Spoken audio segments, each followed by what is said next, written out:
It's a pleasure for me, generous grants from company sponsors, Unilever, Mobile Research, and Exxon, who are making possible some of the excursions and their wonderful reception we had last night. The people besides Hubert and myself who are involved in this and who are making it possible are Merton Atkins, who will address you in a few minutes about some of the technical issues, as well as the organizing committee who made it possible to bring together the people and the ideas involved. Briscoe from Imperial College, Professor Hubert Pollock, is he in the audience? Yet he's from the local university, the Technical University of Clausthal. Professors Savkor and Dr. Ernie from the Naval Research Laboratory. In order to make an affair like this possible, we need your support, because each of you comes with a special background. Each of you has made contributions or have potential contributions to make to the field of friction processes, which is what brought us all together. You come from a variety of backgrounds. Hubert has put together a slice of the backgrounds of the people here. We have tribologists from the field of materials. We have tribologists from the area of lubrication. We have tribologists from the areas of engineering and machinery. In addition, perhaps for the first time ever, we have people who are attacking the problems at a microscopic level. The areas of friction, theoretical approaches, computer simulation, and pure science. And one of the reasons this whole thing has come about is we feel we're on the verge of something like a revolution in friction. We think that the field of friction, like that of physics, is at the verge of being able to make predictions that can be tested on a microscopic level. And it's these people, and the people who are doing AFM-STM, who make it possible to bring the field of friction to this level. And what we expect of you throughout the next 2 weeks is to listen, is to discuss issues. And like most NATO ASIs, this program will be open to discussion. If there are important topics, bring them up, ask the speakers for clarification. And as mentioned in your introductions that you received, the introductory notes, we also expect written discussion. If you have a question in advance, write it, put it in the box which sits in the back. Our discussion leaders will be able to handle it. They'll be able to either ask you to ask the question or to ask it themselves. Those of you who ask questions in the discussion section, again, as written in the introductory notes, we ask that you write up the questions that you've asked, hand them in to us, Merton Atkins or any of us. We will pass it on to the discusser who may have answered it orally, and he in turn will type it up, and that way we can collect the important questions brought up as part of the book, which you all will receive as attendees. It will be published sometime next April or May.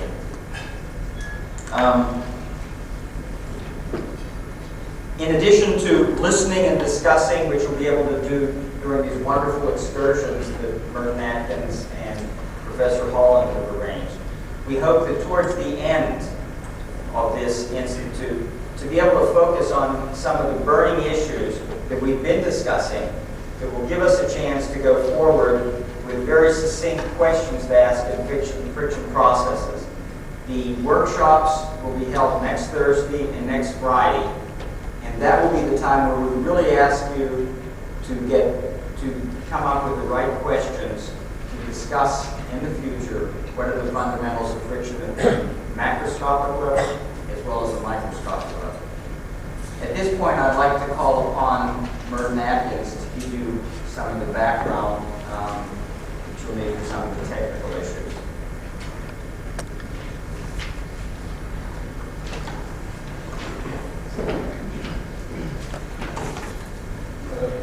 I think it's the non-technical issue that we're speaking on actually. Administrators, as you know, are insistent on cause friction, so that scientists know how to manage outcomes. All that I do wrong will be given. Let me tell you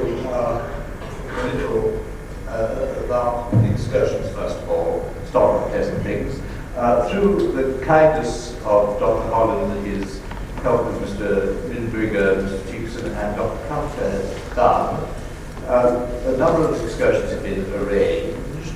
The first one is on Tuesday, and the important, that's tomorrow afternoon, and the important thing is we should know by 5:30 this evening, we need to know by 5:30 this evening, who is coming on the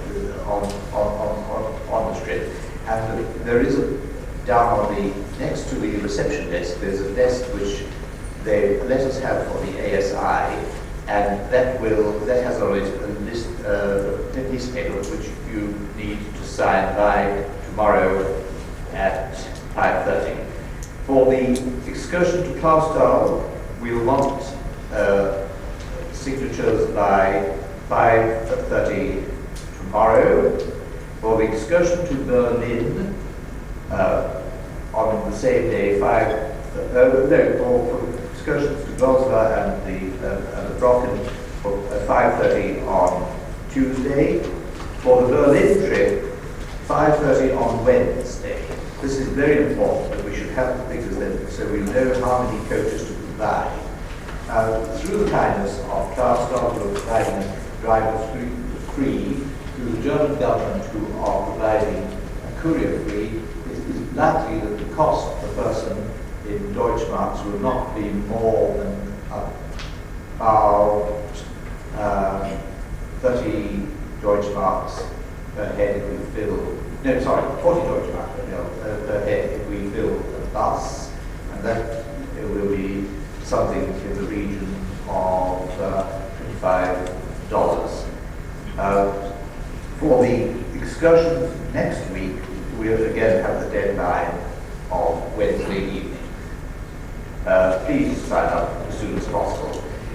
Sporting contacts, if anybody wants to find out in the early stages, later you will have all made friends with everybody. In the early stages, if you want to find out who would like to play tennis with you, and you haven't found anybody, do leave your name at the desk, and if anybody else inquires, we'll put together, put people in touch with one another. A rather important announcement to make. We did in one of the letters which I sent out, I can't tell you which it was, we advertised the fact that the cost of residence did not include drinks. A number of people last night, and I have a list of all them given to me by the hotel, a number of people didn't pay for the drinks or sign for the drinks or give their room numbers, and these have been charged to the NATO account. The NATO account is really meant, the NATO funding is really meant to provide scholarships and so forth, grants and so forth, for attending the conference. And I should be really grateful if those who took drinks and didn't sign or pay for them would be kind enough to come and let me know so that I can have the charges transferred to their accounts. Whether they pay for it or not is then up to them. We need to warn you that the telephone service in the hotels is very expensive. There are means of using telephones outside, and it only takes 15 minutes to walk down, or 20 minutes to amble down to the village. The call, for example, to the USA at cheap rates is something like nearly $6, $5.90 for 1 minute. Small notice about publishers' displays. A number of publishers sent us and paid for the privilege of sending us brochures and catalogues of material of publications in the field which they've asked us to display. When these are available, I'm going to put them out on a table at the back of the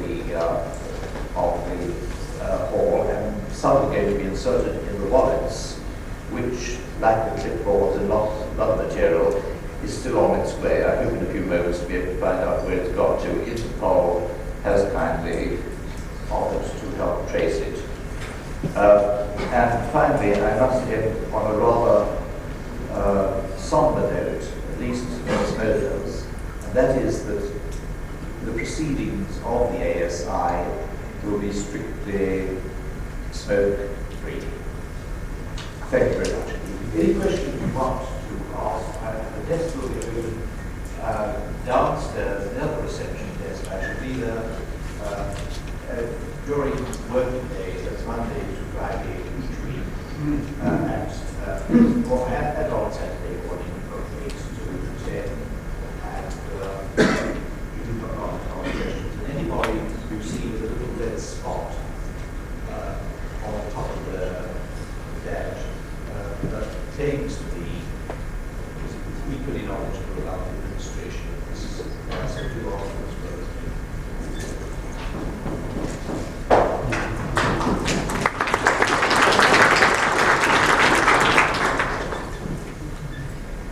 My name is Hubert Pollock. Good morning, everybody. Let me just begin by pointing out to you that this box, when I've got that label on it, this is where we're inviting you to put your questions. And as Erwin said, it will be at the back of the room. It will be open any time. So written questions relating to the subsequent discussion section, just drop them in. Another thing that will be at the back are a couple of these poster boards, because some of the lecturers, for your convenience, are going to display photocopies of their overheads or other material that you may want to look at after the lecture, so that if you have any questions arising out of that for a later session, it'll make it easier for you to do that. We start today with a survey of early and recent developments based to inform us all about the current understanding of friction. There are still some major holes, particularly at the scientific level, and I'm going to give you just one example of the kind of thing which, by the end of the fortnight, I think we have a real opportunity of getting to grips with. I'm going to read it out because I think it's a very perceptive example, which one of your lecturers, Daniel Magis, wrote about 8 or 10 years ago. He was talking about the situation of when a slider passes over an element of volume beneath a solid surface, this element is subjected to a cycle of stresses during which energy is lost. But how does the slider feel these losses, he asked, and have a frictional resistance? Of course, the answer is by means of shear stresses within the area of contact. These surface stresses modify the volume stress tensor and hence the energy loss. The problem thus appears self-consistent. Can these surface stresses be computed by the deformation of the surface, the frictional force not being in the plane of sliding, for example? Can an interface offer resistance to a shear stress if adhesion forces are zero or close to zero? And as he pointed out, the question is still open. It is incredible that even if we know, in principle, all the properties of the materials, the elastic properties, the adhesion energy, the loss properties, even if we know all these, it's incredible that the friction coefficient cannot be calculated by a priori calculations. So, that's just one example. Irwin Singer, it was, who had the idea that maybe this is just the moment to really expand the scientific side of the developments that we're going to hear about when I finish speaking. And now that the truly perceptive molecular dynamics simulation experts and atomic force microscopy people, the truly perceptive people in that field have realized what an exciting area friction is. I think that's right. I think this is a major opportunity. Let me introduce your chairman for today, Professor Ernie Rabinowicz, responsible for so much of the classic work on lubrication over the last 35 years. And so many of us have profited from his book on friction and wear of materials, as well as his other publications. He's recently emphasized the ever-expanding interest recent but ever expanding interest of the whole community in low friction. We're very fortunate to have him as chairman today. So let me hand over to you.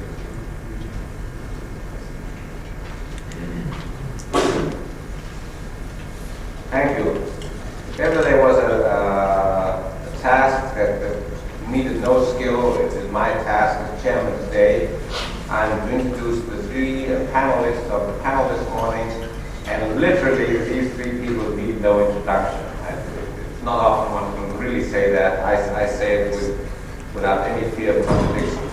The panel is to discuss the current understanding of friction, and the panelists Dr. David Tabor, Duncan Dowson, and Brian Briscoe. Dr. Tabor will speak on friction as a dissipative process. Dowson will speak on the early history of friction, and Briscoe on recent developments in friction. They're associated with the three greatest three of the greatest universities in United Kingdom dealing with tribological studies. I call the first speaker, Professor David Tabor, to speak on friction as a dissipative process. Among the things that Professor Tabor has done, he is responsible for good or evil in my starting life as a tribologist. He was my thesis supervisor, and a better one is not found. David. Ladies and gentlemen, thank you very much for inviting me to this very interesting and exciting study course. When I was first invited, I said I really didn't have anything new to say, and I really would rather say nothing in those circumstances, unlike politicians, of course, who accept every opportunity for saying nothing or something that's already been said before.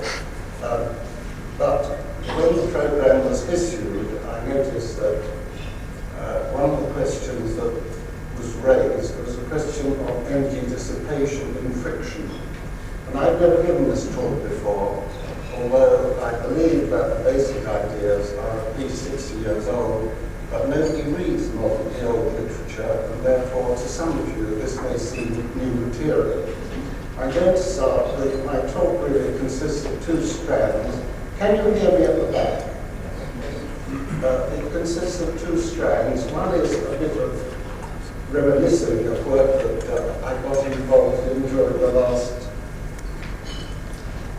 probably 55 years of research in this field, and the other is about energy dissipation. Now, I had to start off from some point, and a little bit of this may well overlap what Duncan Dowson is going to say, but let's first of all talk about friction, what it is, and how we got involved in the problem, and then go on to energy dissipation. The first ideas of friction in the modern world goes due to Kluwer. He was an engineer in the French army, a very good physicist. He discovered the laws of force between charges, dependent on the inverse square of the distance and so on.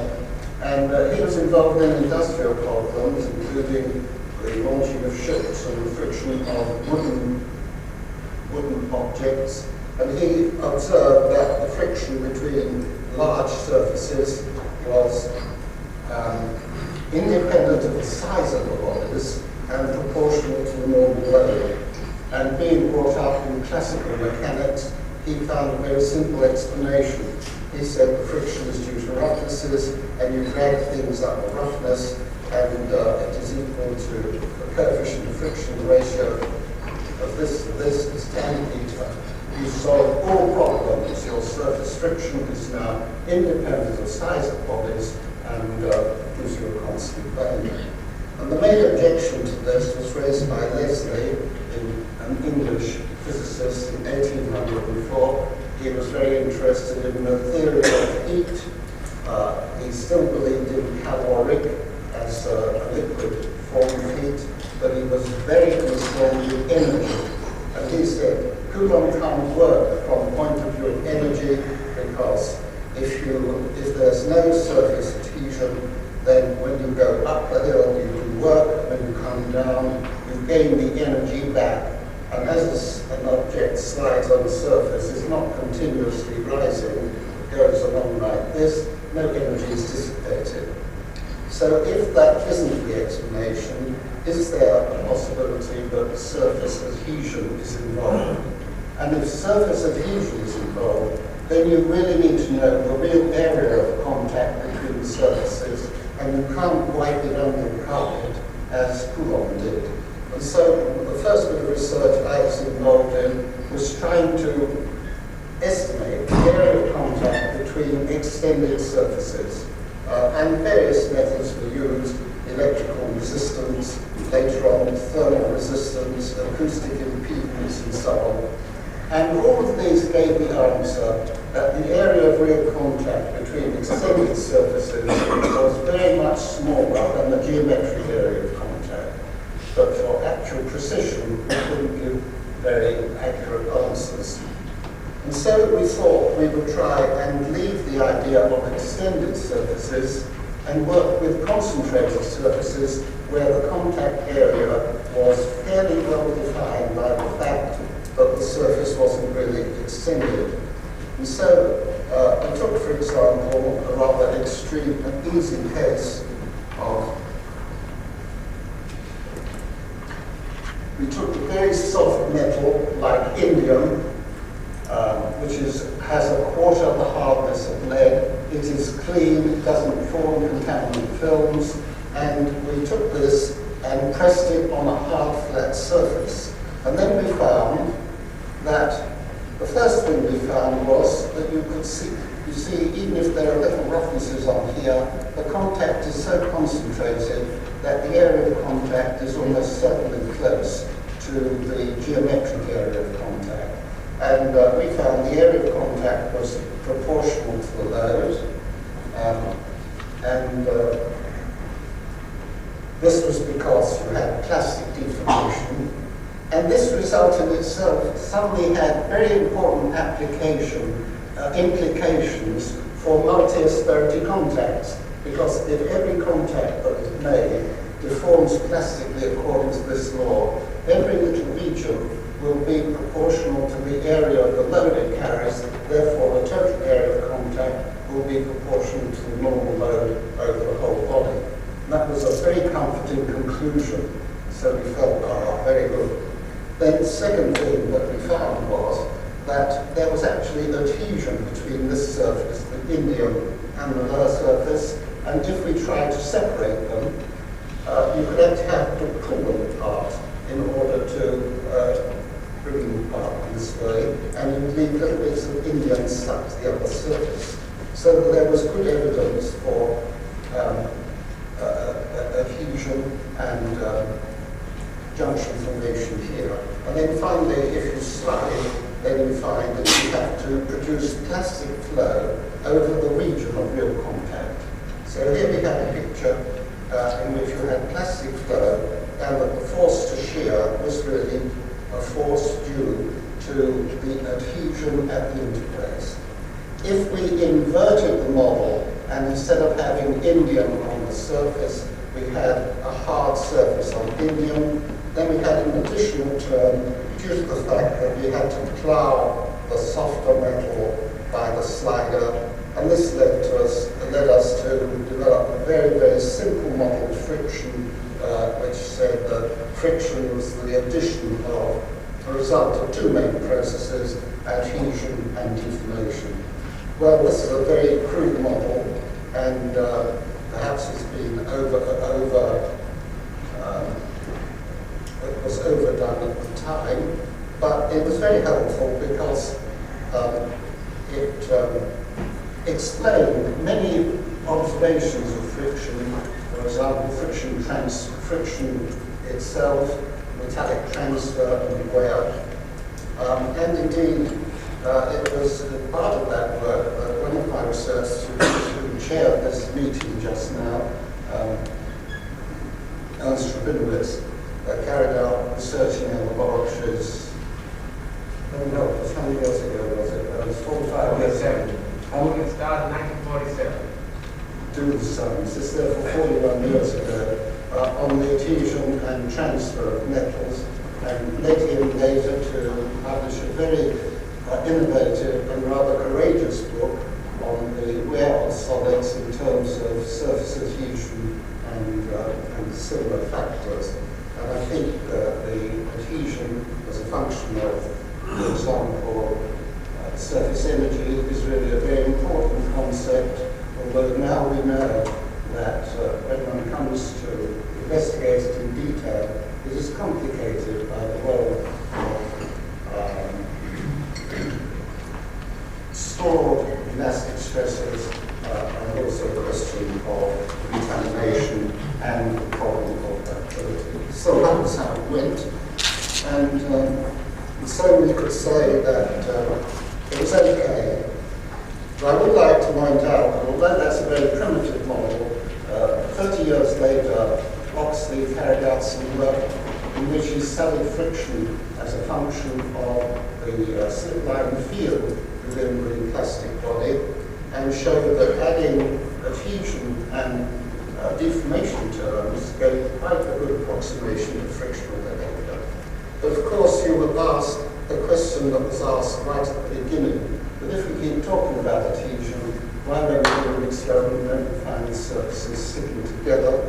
And this took quite a long time before it received a really satisfactory and convincing explanation, mainly by Ken Johnson, in terms of released elastic stresses and surface energy.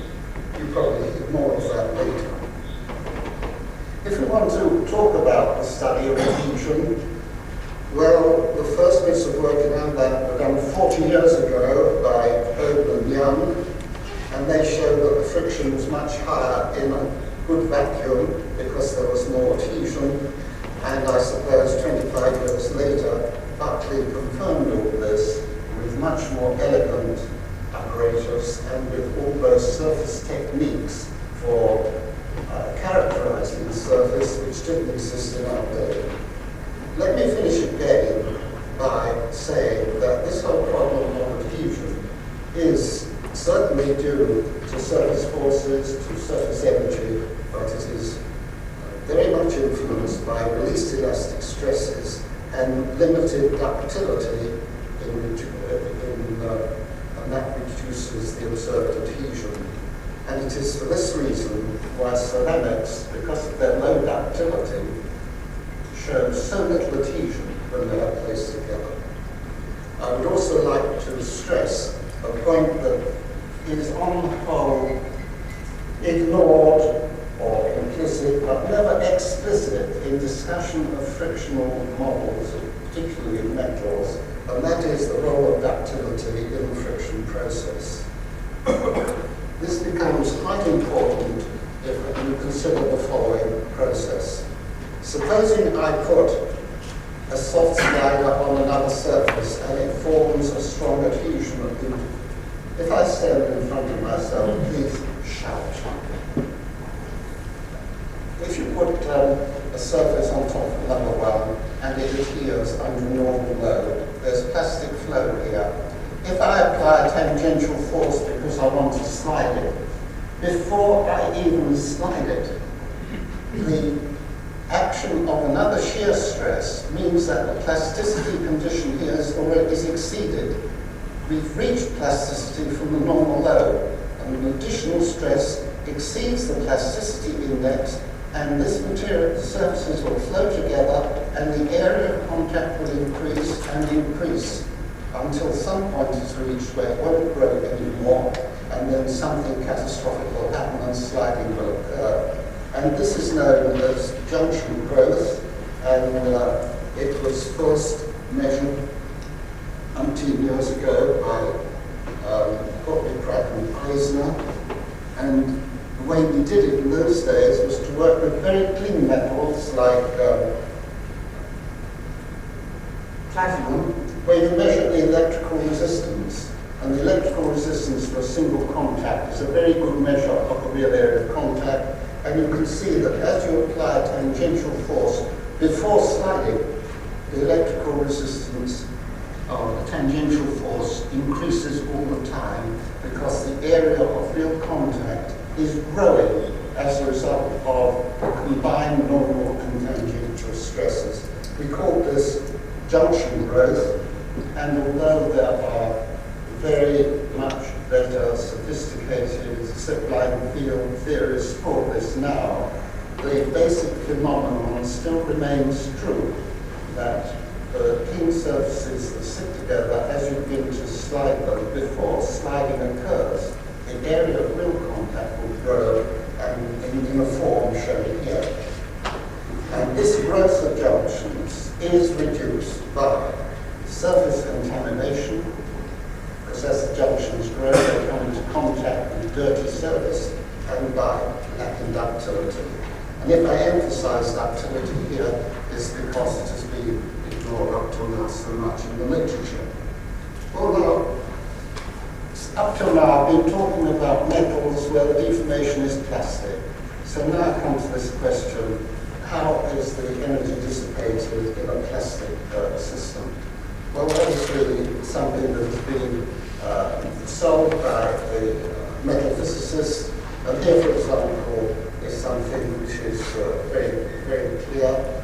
Consider a row of atoms in a crystal lattice, and let us assume the plastic flow is going to occur. We know that it's going to occur across some chosen slip plane. Supposing this is a slip plane.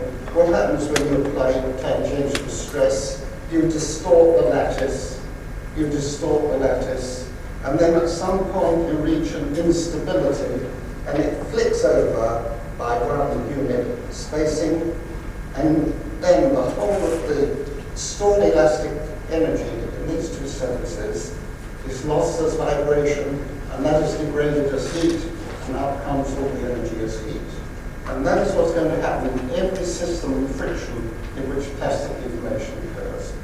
Let me point out at this stage an observation made by Professor Ernie 40 years ago. He said, think of what Joule discovered concerning the mechanical equivalent of heat, particularly in relation, say, to friction. You do friction experiments, do a certain amount of work, you measure the amount of heat given out. It agrees very closely with the amount of frictional work that you've done. And that is because all the frictional work in plastic deformation is concerned involves this type of mechanism in which ultimately the strain energy goes out as vibration, and that of course is degraded into heat. There's rather an interesting point here which I have not seen discussed in the literature, and that is what will happen with certain memory alloys, the certain alloys which undergo severe phase transformations when they are deformed, in which about 20% of the energy actually goes into the phase change. It would be interesting to do a Julian experiment and see if in fact the mechanical equivalent of heat is out by 20%, because 20% of the energy is not restored. Well, this is a nice little simple story, and we have a demonstration which some of you might like to see on the screen. If someone would care to switch this on for me, you'll be able to see. It is a model I made for first-year students, in which I take a row here and a row here, and two atoms at each end, which attract one another, and that is going to be the shear plane. And you'll see what happens as we slide one surface into the other. If any of you here from Cambridge attended my first year lectures many, many years ago, you may have seen them. I think I twist a little bit for people over there. You can put the sound on it with the voice comes through.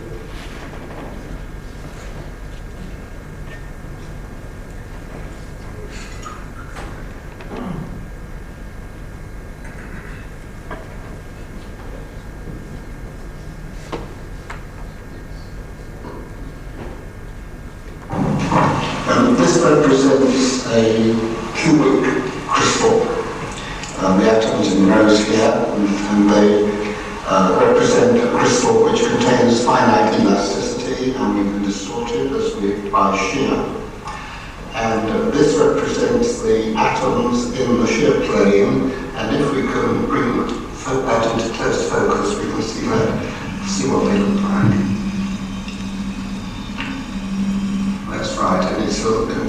on these regions here that we're going to get shear occurring. So now we'll go back to the full view and show what happens when we first of all just put in shears which are within the elastic limit of the material, and the whole lattice sorts elastically both ways, and no energy is lost in the lattice.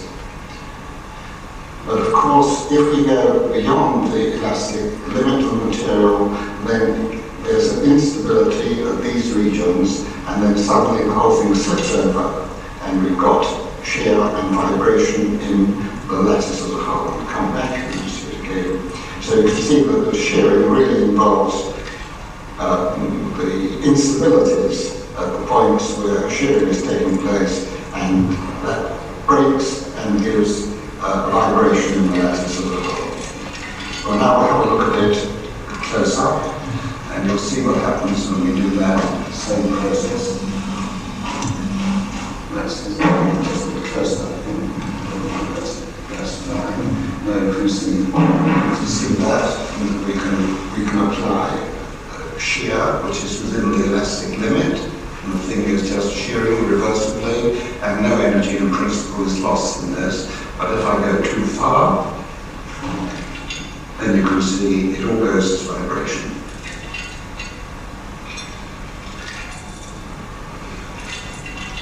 And sometimes you form dislocations, you see in the right-hand corner.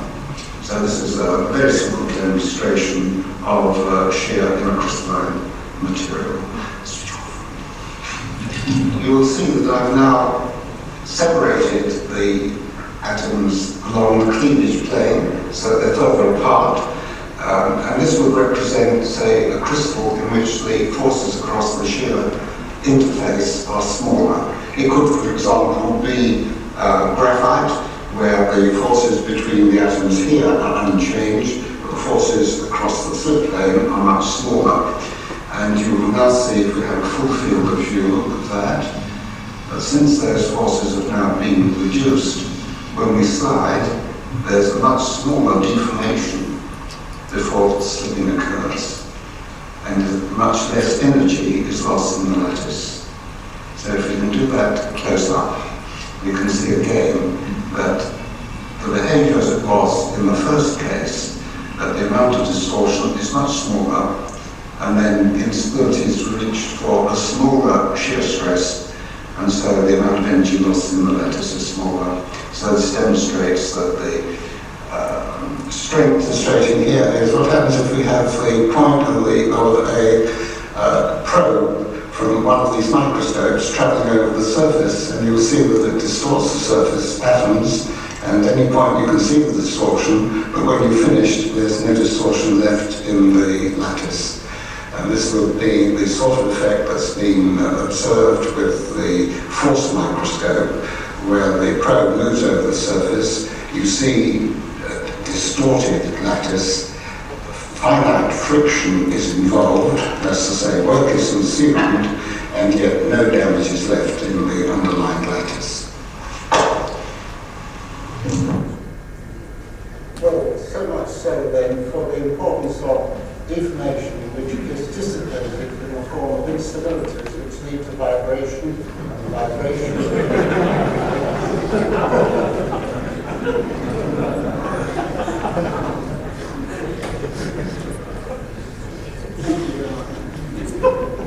So let me just say a few things about plastic deformation. There's another point which sometimes crops up in people working with metals who believe that they can understand the energy dissipated in terms of the stress-strain characteristics of the material. Since in plastic deformation we're only really concerned with shear stresses, normal forces, tensile forces and so on, are not in themselves responsible for plastic flow. It is the shear stress which is involved. So we talk about, therefore, the shear characteristics of a typical metal, where you apply a shear stress and you measure the shear strain, and you go from here up to here, that's elastic. Then here you get the onset of plastic deformation, you get worse hardening, and you finish, say, at this point, and if you remove the load, you come back here, and we'll forget all about the Gaussian load effect. Now, the point is, if you were to draw a little square element on the side of the specimen, you would see it first deformed, undeformed, then a little deformed here, and deformed more there. And going from here to there involves the plastic work underneath the area of this curve. The area under this curve turns out to be the plastic work per unit volume. So you would think that if you were doing an experiment, particularly in 2 dimensions, and you were to slide a hard body over a plastic body, and you put little bricks on the surface and watch the way in which they deform, and you know the stress-strain curves, you could look at the shapes of these units, and you could correlate them with this stress-strain characteristic. You could then work out how much plastic work was really dissipated in the sliding process. And there's a great danger here, and I am told that some material scientists working on friction of metals have committed an error on this issue. And the reason is the following. It really depends on the stress path that the individual element has been subjected to. For example, supposing I have an element here to start with. Supposing I shear it in this direction and change its shape, you know, one up to there.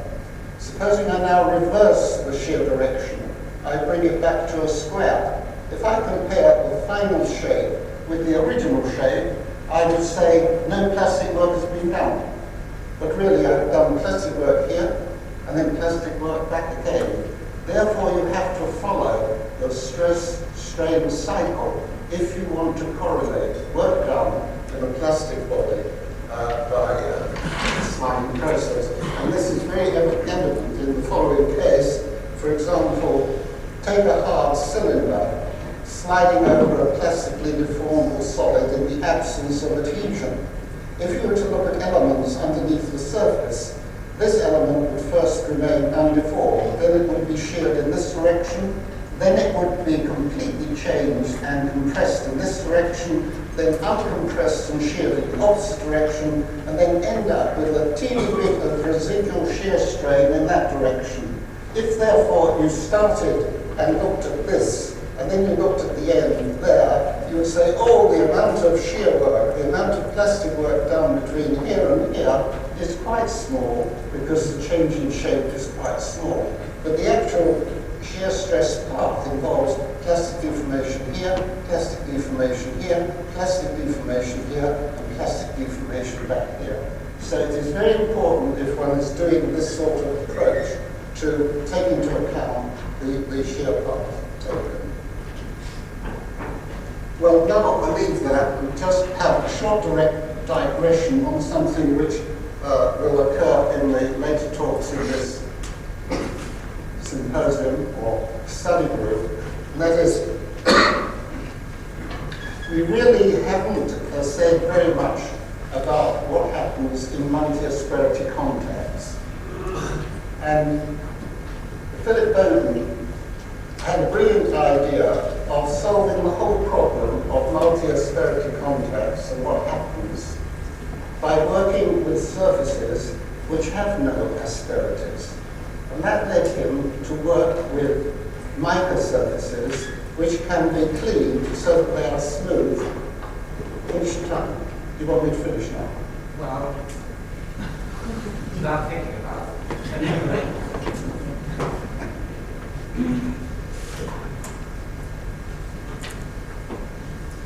Okay. Well, in that case, I was talking to you about the mica surfaces. You will hear more about that later, and the fact that led to van der Waals force things. But what I would like to say is that using mica surfaces, we were able, with Israel H. was able to set up apparatus in which he could actually put monolayers of fatty acid on the surface. Fatty acid molecules here are upside down, but as they are symmetrical, it makes no difference. And so here you see the fatty acid sandwich caught between the mica surfaces, and you can shear these and measure the forces to shear. And what you find there is you can measure the shear forces, you can measure the area of contact, you can measure the thickness of the sandwich, And you can measure the way in which the shear force measured varies with the pressure, but apparently I'm not permitted to discuss that here. But the most important point is that when you slide over the surface, you can slide many, many times without producing any change in the material. The surface is quite undamaged. And therefore, people will say, how on earth can you have friction without any damage to the interface? And the answer is, sure, that this is behaving here like the model I showed you on the screen, where you're distorting the chains and then flicking back into their equilibrium position. Well, I am not allowed here to say anything about the strength of contacts. Time is running out. The program, as I originally was given to understand, was really for me to go on and talk as I felt. I must stick to the chairman's ruling. Perhaps I would say just a little bit about what happens if we work with very, very delicate modes so that we can avoid plastic deformation and restrict what is happening, say, to elastic deformation. And this has been carried out by various people in France and in this country. And the nicest work was that done in our laboratory by Pashley and Pethica. And what they did was they took a point, a tungsten point, on a nickel specimen in ultra-high vacuum, and they loaded it under loads which are of the order of perhaps micronewtons, that's fractions of a dyne, if you're used to old units. And that meant that you're really down in a regime where you would expect deformation not to be plastic, to be elastic. And what they found was that there you could measure the electrical resistance, and you could see that as you loaded it, there was a very small decrease in contact resistance. But when you came to pull the surfaces apart, there was no change in electrical resistance across this whole region. And what really happened here is that you had, in fact, metal-metal junction, and you were just doing a tensile test on a metallic junction and separating it. And that is shown here, where you find that you can calculate the tensile stress in the junction, and this is where it separates. And the real point I think I want to make is that for clean surfaces, however you load a surface, if you put it together and start sliding, you're bound to end up with plastic deformation. Therefore, this whole question of what happens with metals is that whatever you do, if the surfaces are clean, you're going to get plastic deformation. Well, in what way can one therefore avoid the problem of plastic deformation in metals and plastic work? The most common way is by having an oxide film on the surface. If you have an oxide film, then it can prevent metal-metal contact if the oxides are ductile. And this is another problem where the actual mechanical properties of surfaces and films has not been explicitly brought to the attention of people working in tribology.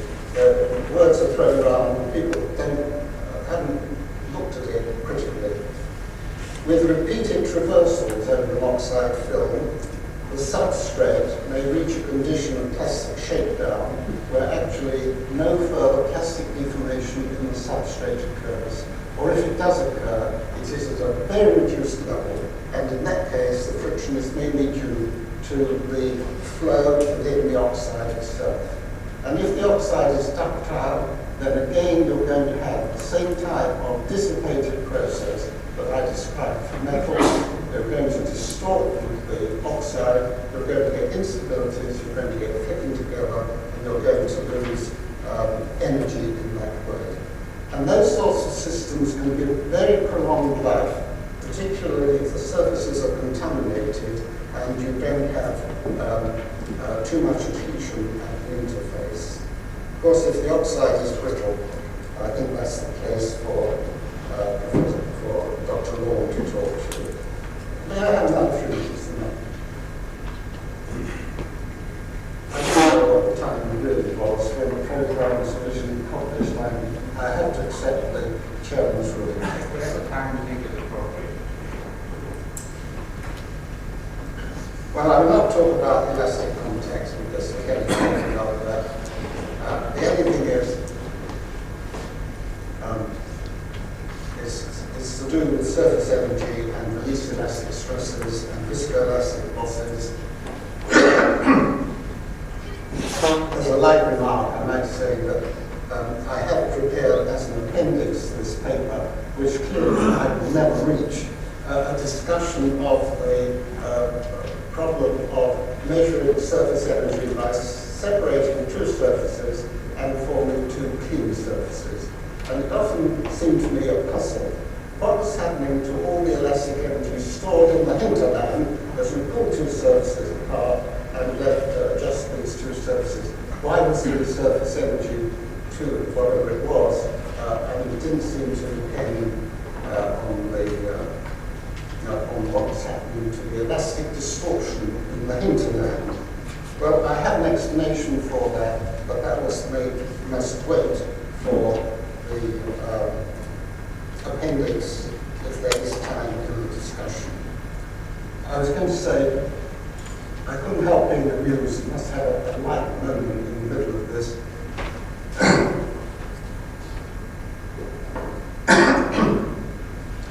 I was going to say, I would like to share with you my ideas of what happens when surfaces are separated. But using this idiom of sharing with you my views on this always reminds me of a joke about changing electric light bulbs. In England, it takes 3 men to change an electric light bulb. 1 man holds the bulb, another man holds the ladder, and the 3rd man climbs up the ladder and puts the bulb in. In California, where they're much more modern and much more efficient, it also takes 3 men to change an electric bulb. 1 man to change the bulb, and 2 people to share the experience. Now, so when I say I'd like to share with you my views about this idea, I'm using an idiom that leave that out. I was going to talk about polymers, I should leave that out. Except I'd like to say this, that in the shearing of polymers and in the sliding of polymers, we really have to think of what is going on at the interface.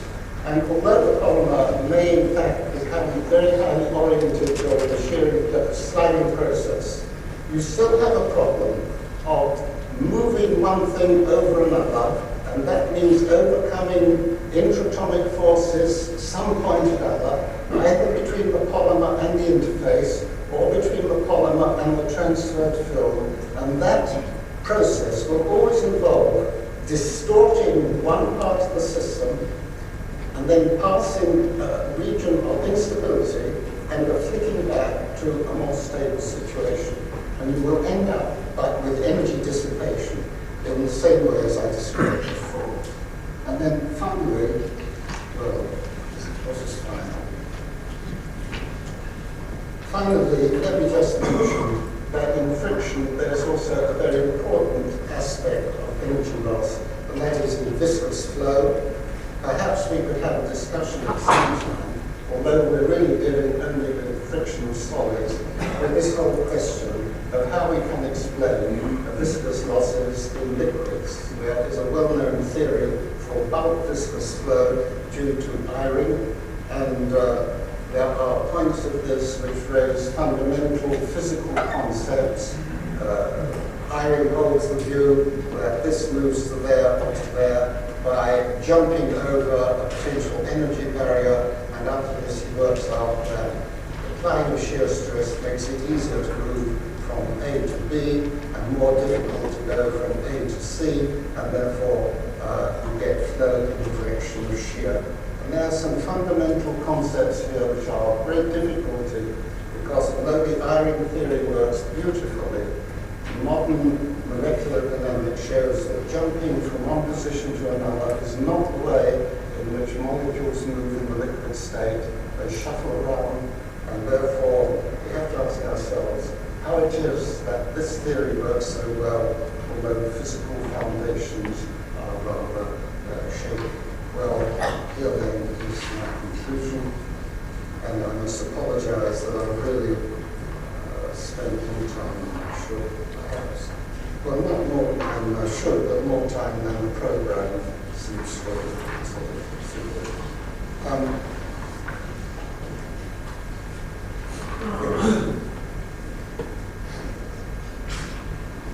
This to do with surface area.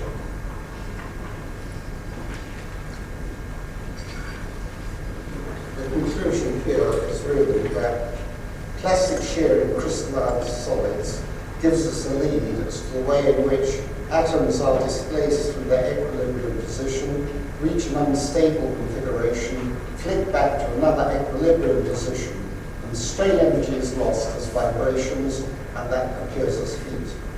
This certainly applies to all frictional processes that involve plastic deformation. And I suggested that similar mechanisms apply to near-elastic conditions, for example, in the friction between oriented fatty acid films, and maybe in those beautiful AFM studies, the atomic force microscope studies, where people find you can actually see an atom displaced, and yet when you're finished, nothing has been disturbed in the surface, and yet you know you've done frictional work. And I believe the explanation is a very simple one along the lines I just given. And then I will not deal with item 7. Now, you may feel that what I've been talking about here is really the friction that occurs at the interface. And that I'm only talking about what happens when sliding occurs here and here. But that is not so. Friction really involves not only, it's not, one of the troubles about friction is it's a two-dimensional thing, but the third dimension is truly important. What's happening under the surface on either side of the interface is very important. Well, anything that involves deformation on either side of the interface is going to involve similar types of processes that I've described, a distortion which somewhere or other will lead to a strain in the material and an instability and a flicking back and loss of energy, and that will be degraded as heat.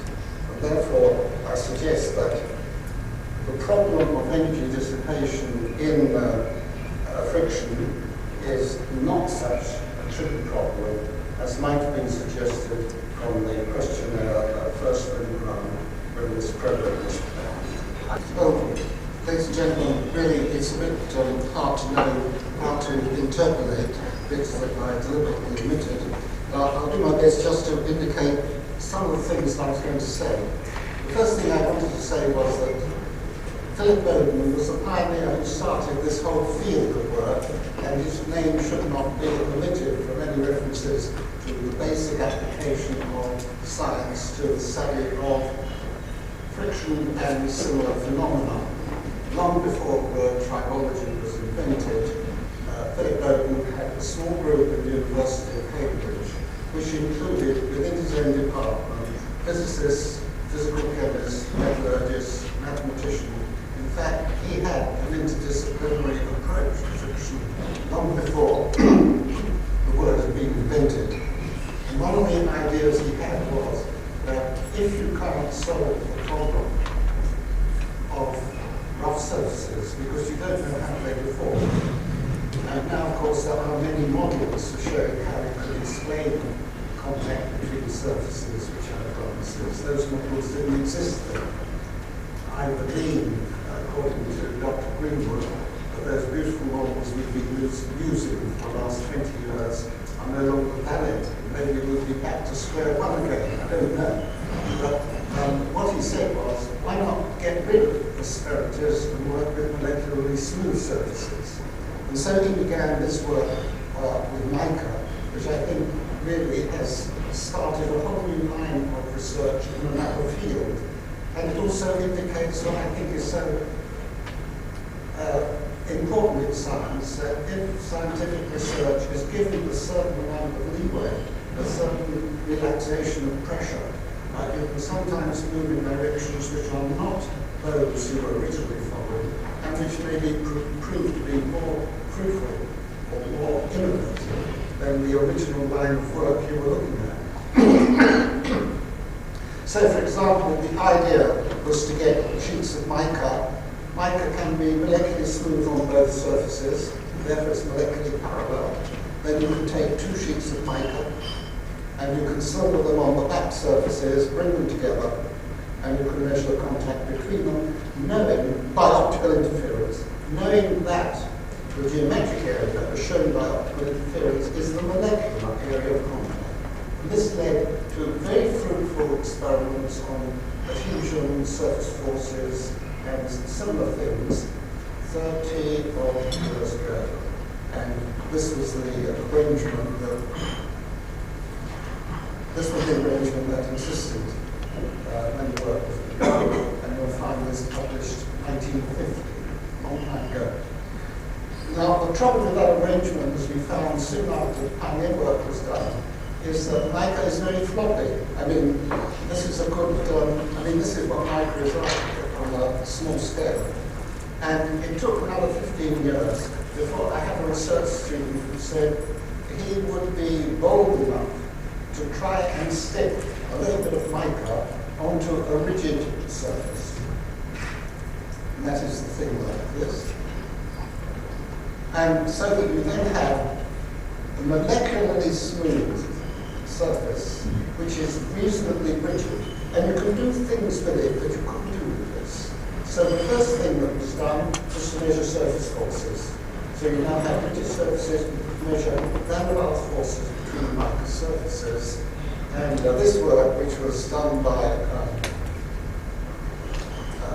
Winterton, and then immeasurably improved by Jacob Israelachvili, who followed it, provided, I think, the first direct measurement of surface forces going from what is known as non-retarding to retarding force field. And although this all sounds like, here it is, that here's a typical result, Jacob would know, that's the separation going right down to 10 angstrom, 20 angstroms, and the force between them, and two different walls of force. I won't go into that. What I want to mention is that this has led to an experimental arrangement in which you can measure forces between molecularly smooth surfaces down to atomic dimensions. And this has started off a whole area of work, which Jacob will talk to you about, on what determines the attractive forces, what you can put in between the surfaces as repulsive forces, and this provides the whole basis for colloidal stability. And the stability of colloids is one of the most important industrial problems that chemical engineers face. So many parts of our material that we use involve colloidal systems that it's really very important. So that was the bit I omitted, but it was because of that work that Jacob was able to take these hard surfaces, which were molecularly smooth, and put on the molecular films from a laminar trough, and then slide them over one another. The whole of this has also developed into a new area, and we now have a whole field of work which is going on involving the shear of thin liquid films down to molecular dimensions. A very exciting area, a very positive area, and there are two participants in this conference who have done similar experiments, but slightly different, and who probably will enter into a very vigorous discussion when their papers are being presented. I think you'll find it very exciting.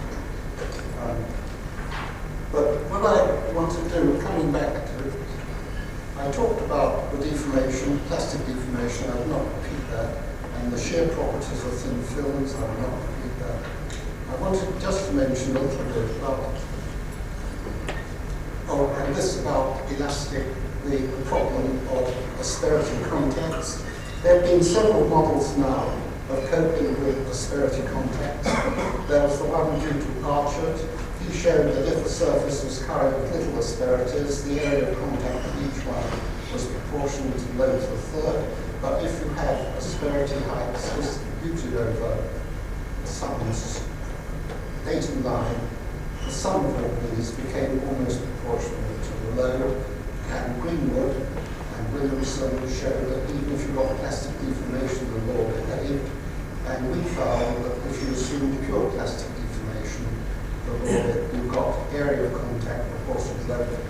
What I'm saying is that as time developed, it became clear there were many models which could explain why extended surfaces would have areas of contact which were roughly proportional to the load.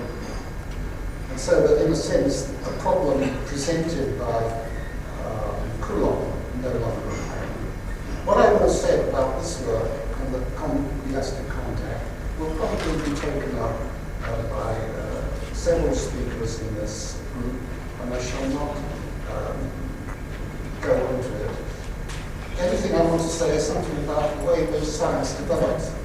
This work has been done by Mojis and by Hubert Pollock, but in our lab it was done by Ashley and Ethica using a very minute point on the surface and studying the contact resistance of function of load and how you got contact here which might have been elastic, but when you try to separate it, it behaved like a solid metal junction and you were really pulling it apart.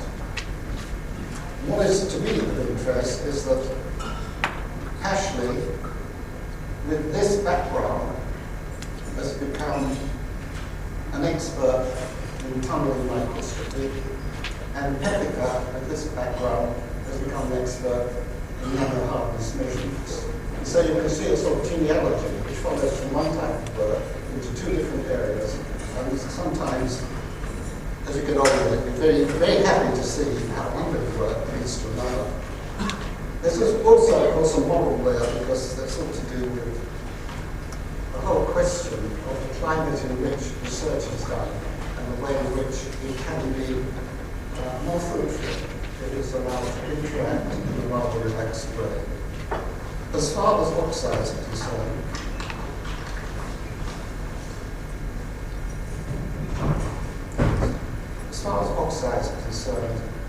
I think we need to know more about properties of oxides. Most metals are covered with oxides, and it's probably the oxide that makes the mechanical mechanisms viable. If you were to try and do, if for example, the cheapest metal that we had and that had the right mechanical properties was platinum or palladium, I do not think you could make mechanical mechanisms with sliding surfaces with these materials.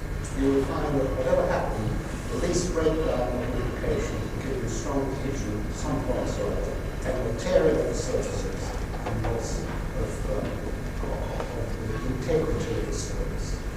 So the problem of the way in which oxides form and their mechanical properties and their deformation properties is something that, apart from work done 40 years ago by Whitehead and Bowden down there, I haven't seen very much done on this.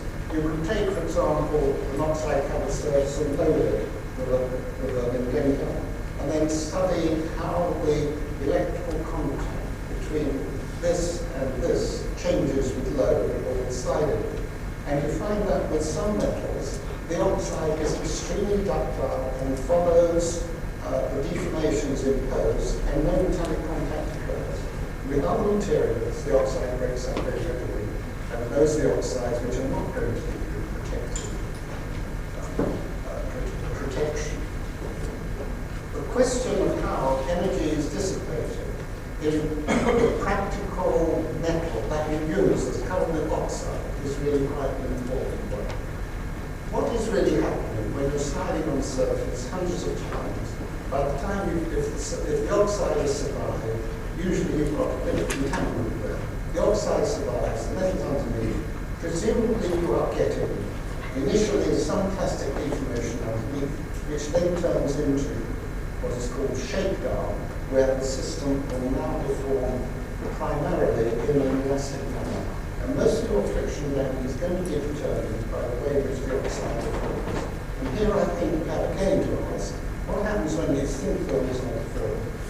surface forces between one surface and the other will then apply attraction, and in some way or other they're going to deform the film, and the deformation of that film must in some way or other produce a dissipation of energy by the mechanism that I described. If we turn to polymers, and here I feel a bit embarrassed because I'm sure you're going to hear more about this from Briscoe. What I want to say about polymers is that when you finally slide polymers over the surface, whether you get transferred or not, the chances are that the polymer surface is going to be changed by the sliding process, and the molecular chains are going to be distorted, and you're going to get a surface in which there's a fair amount of molecular orientation in the direction of sliding. I'm referring to thermal plastics. And then the question arises, what is the frictional mechanism for molecules like that as you slide one layer over the other? And I think the answer must be again, if you're sliding truly at interface, which is probably rare, sometimes may occur, there must be attractive forces between that oriented monolayer of polymer and the atoms on the counter surface. And that must distort something or other to a position of instability, and you have to keep sliding around at a molecular level, and you'll be losing your energy again as thermal vibration and heat. I think that model has to be thought of in these terms. Of course, I did have something about ceramics. This again is really not very fair because I think somebody else would talk about it, but I think I would just talk about it. And that is, it has been suggested that when ceramics are rendered, you begin to apply a tangential force. If they get perfect adhesion here, you will then get a crack here formed moving across. The trouble about thinking of this as fracture mechanics is in fracture mechanics you think of surfaces as separated. But in this case, this surface must be supporting below. You can't avoid it. So you have a strange business of a crack spreading here, and yet this is still pressing on the surface. And you ask the question, are you really getting friction again as the crack is moving? And it was K.L. Johnson who suggested that isn't so, and that really you have a dissipation moving through the interface. Well, he's going to talk to you about rippling the dislocations, and sooner or later, we'll have to try and resolve whether that's true or not. The final thing I would have liked to have said, but I think I've lost my transparency. Oh dear.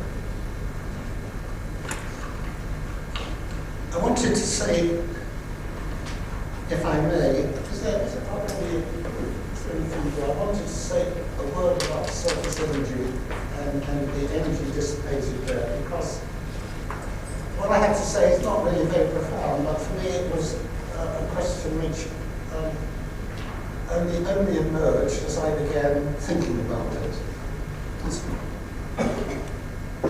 Jacob, if you're here, you might be interested to know that I was looking for a folder to put my papers in, and I found another folder here, experiment number 5, inside one of your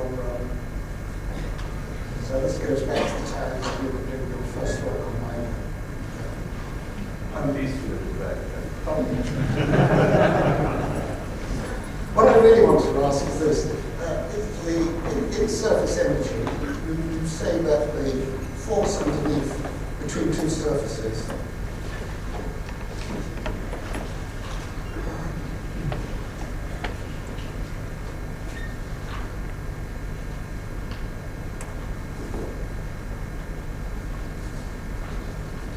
be very polite expletives that I can use to show frustration without losing face. I lost it.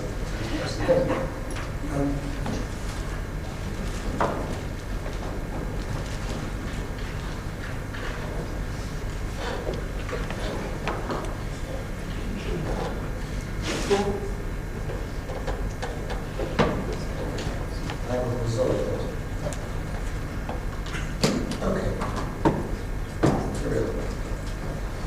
You know very well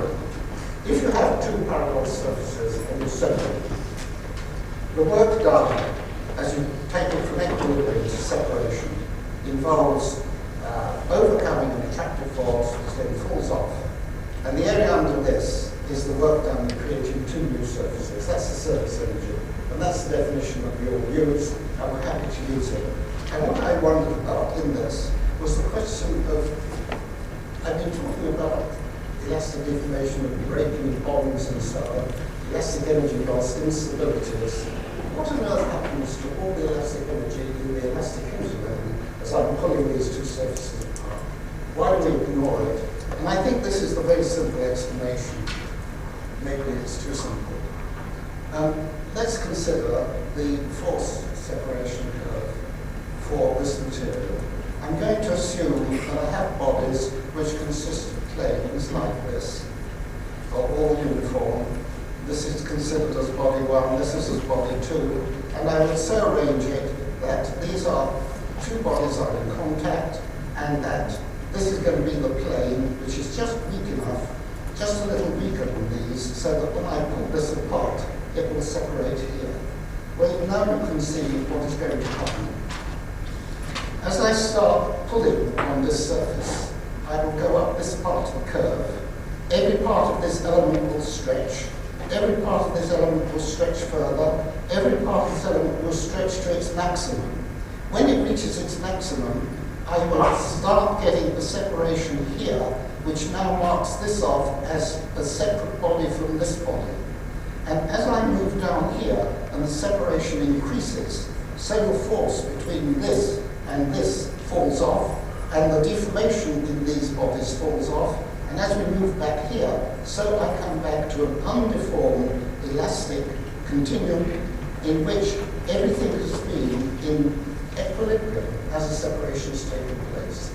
So that in fact, although we have separated this, although we put elastic energy into the hinterland, as we begin to separate it, the forces across the two interfaces will fall off in an equilibrium way so that no elastic energy is lost here. That's a simplified picture, and there is, of course, a restriction on it, which is at one solidness, and that is that if you were to separate these surfaces faster than the rate at which elastic waves can travel through here, then in fact there would be an instability as you separated. Elastic waves in here will travel up and down and get dissipated, and work would be lost. But the basic model, which I must confess used to worry me as to why this is the real work for creating two new surfaces, and the elastic hinterland can be ignored, is, I think, contained in this very, very simple presentation. Of course, with real solids, this rate of waves is of the order of 2,000 meters a second. You would never be able to separate it quicker than that. But if you were to work with rubber, then you may have elastic waves only 20 meters a second, and it's possible that in that sort of process, when you're separating rubber surfaces, if you do it quicker than 20 meters a second, you may be losing elastic energy in the system, quite irrespective of whether or not the rubber is an ideally elastic material or not. If it's ideally elastic, you will lose energy as waves which move up and down, which interact with the thermal motion of the atoms, and lose it. Of course, if the rubber has marked hysteresis, then you will get a lot of energy loss. Thank you.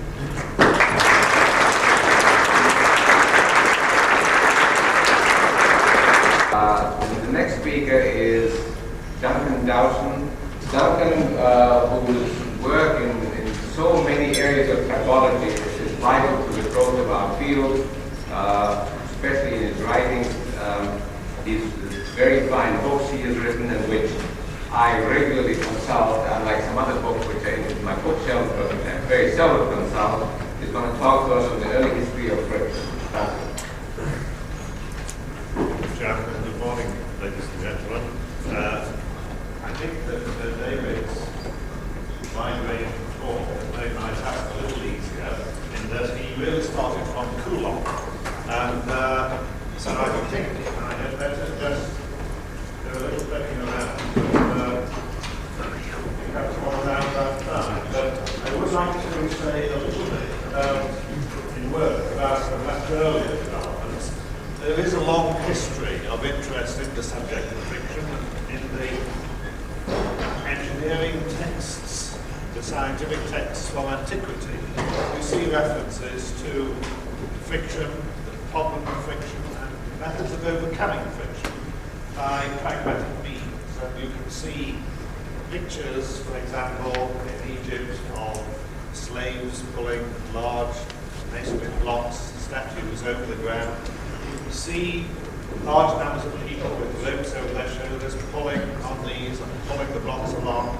And if you look carefully at these carvings, paintings, you can see someone pouring a lubricant onto the wooden planks that the block is sliding over. I like to think that this is the first illustration of the earliest lubrication engineer, and you can find this in a number of texts.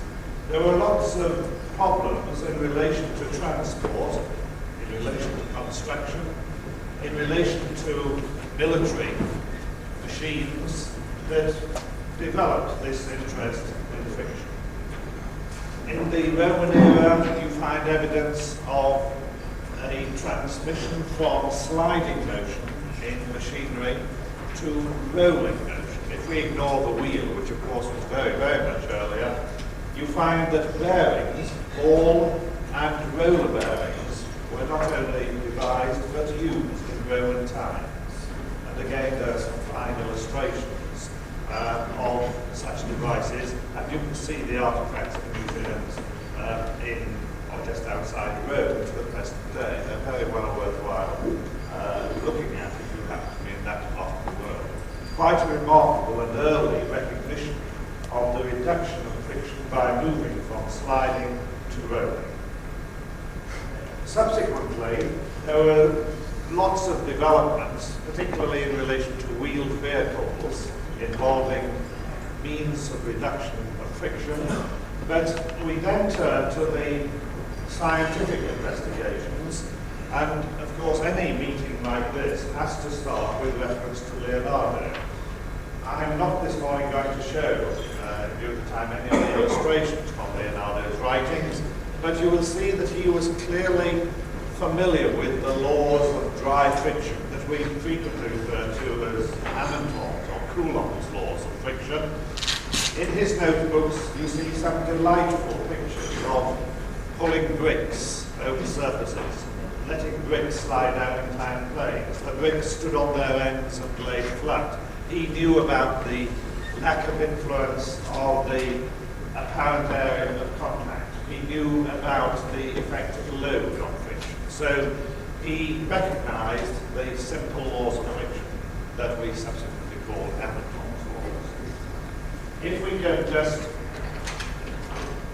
move forward to Hamilton, 1699, he developed an understanding of friction, and I just wanted to show one or two pictures because I like pictures from the olden times to show the sophistication of the apparatus that was used. A spring applying the load to a slider, another spring measuring the friction as you pull the cord along. I think this typifies something that many of you are very familiar with.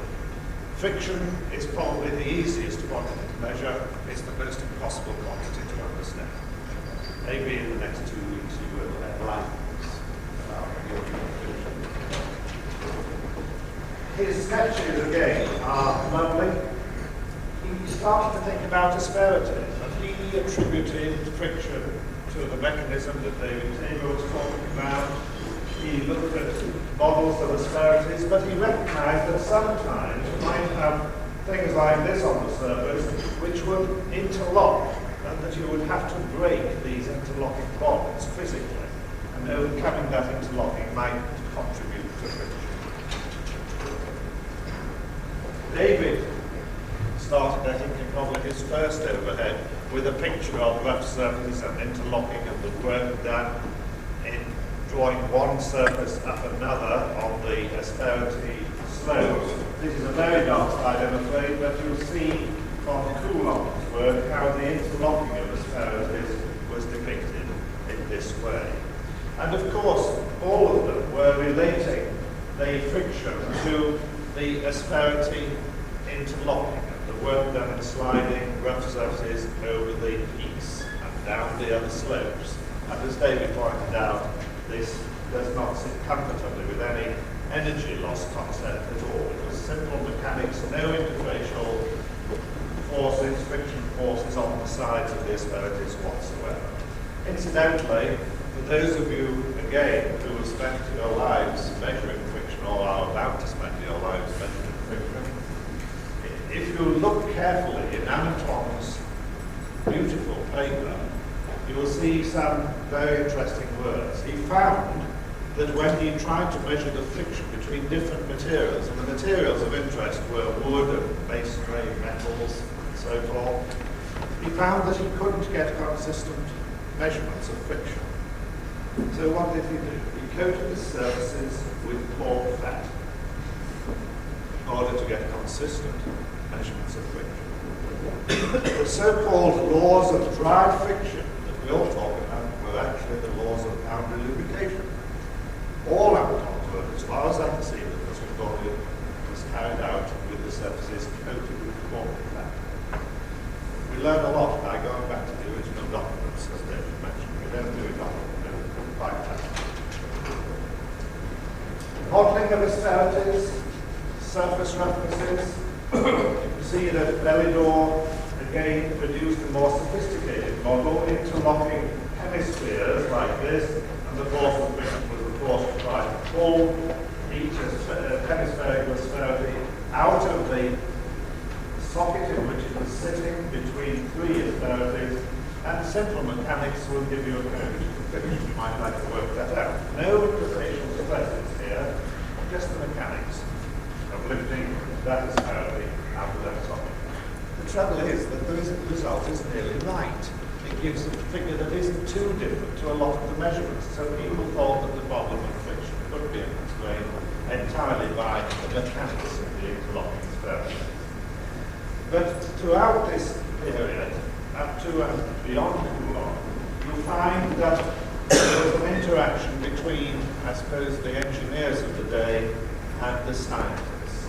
And it was mainly development by the engineers. We heard of Coulomb's work, and it was inspired by the need to launch ships, because the ships were sticking on the slipways. After spending a lot of time building the wooden ships, and you couldn't launch them. They broke on the slipways. So the question of friction was very important. I think at the time, the French were building ships to beat the English, or maybe it was the other way around. But it was all to do with the launching of ships. And this was a very practical reason for understanding friction. Later, Bouvier and others produced tables of frictions, practical information. People wanted to know what iron upon wood, wet or dry or greased, will give as a coefficient of friction. Tables of friction were what the mechanicians of the day, the practical men of the day, needed in order to design their machine. And this was the driving force. Incidentally, he recognized adhesion very nicely and showed that by ringing together two balls of lead, just cutting a flat on them, pushing together, giving them a slight twist, how he could then subsequently apply very large forces, indeed very large forces, to separate. And so the concept of adhesion, in addition to the interlocking of asperities, the form shown by David earlier, became important. I think that I would have mentioned a little bit also the developing ideas of the concept of rolling friction, and here Robert Hooke was involved again, not because of a basic interest in friction initially, but simply because of the need to consider the movement of carriages on roads. This is how his work started. But he then went on to think more about the mechanism of road friction. So that as we came up to the active 19th century industrialization, the development of mechanical power, particularly of the steam engine, of the locomotives, of machines to drive industrial equipment, was very much dominated by practical developments and practical drive.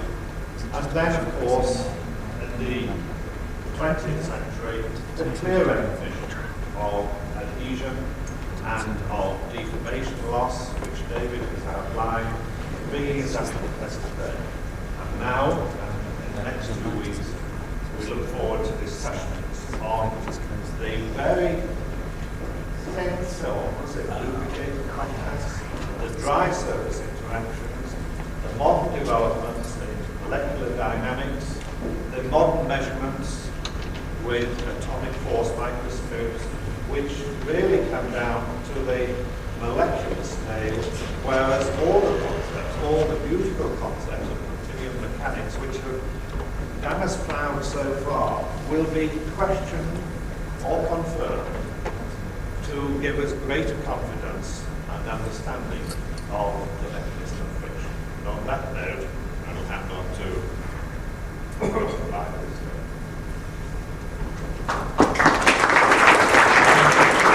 The next speaker will be Briscoe.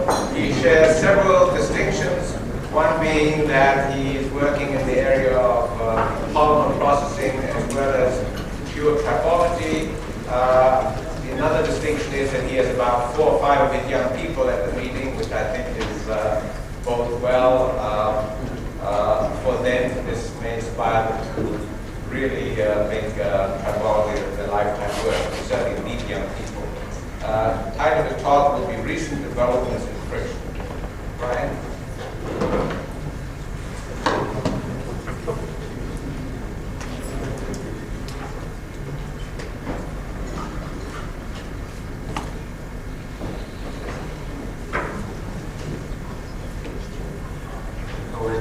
Good morning. I don't intend to speak for very long. I might get an opportunity to speak with you on Thursday morning. It had been my hope, and I have the material here, to try and produce a framework to join together the things that Professor Tabor was going to say, and perhaps to say in part the sort of things that Professor Dowson put together. But my responsibility was just to try and show that the meeting was going to have a particular format, and I just briefly allude to it, and I say no more.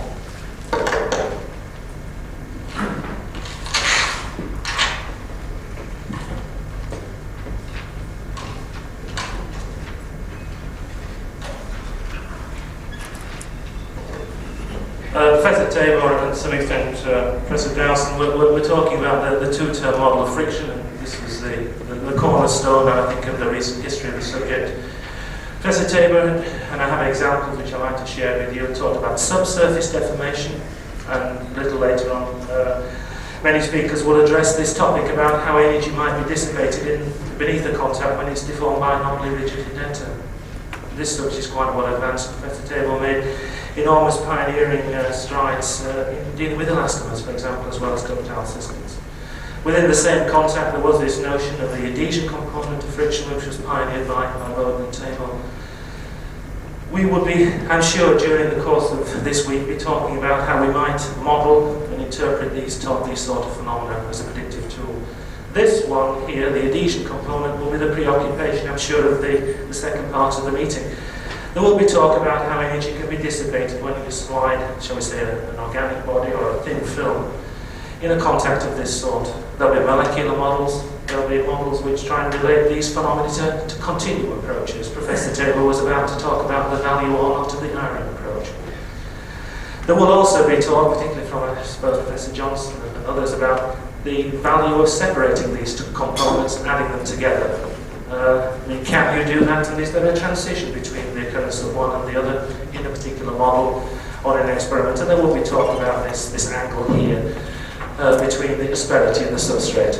So we have these two components of friction. Professor Tabor began to introduce them: the bulk applying components and the adhesion components. Those people dealing with molecular models will be thinking about largely the adhesion component.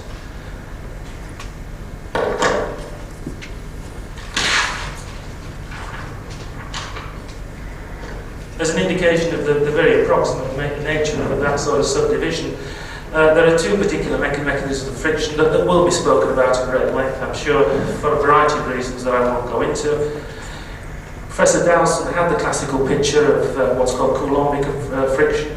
He was talking about moving one body, this is supposed to be a hair, over a rough surface, and that there would be mechanical engagement to Coulombic friction. That one doesn't fit very easily into the two-term model. And Professor Tabor was about to talk about Charmat friction, where there is a deformation rub formed which propagates as a macroscopic dislocation through an interface and thereby accommodates sliding. Of course, there's no real sliding of the interface, and this would have fitted in very clearly with Professor Tabor's spring model.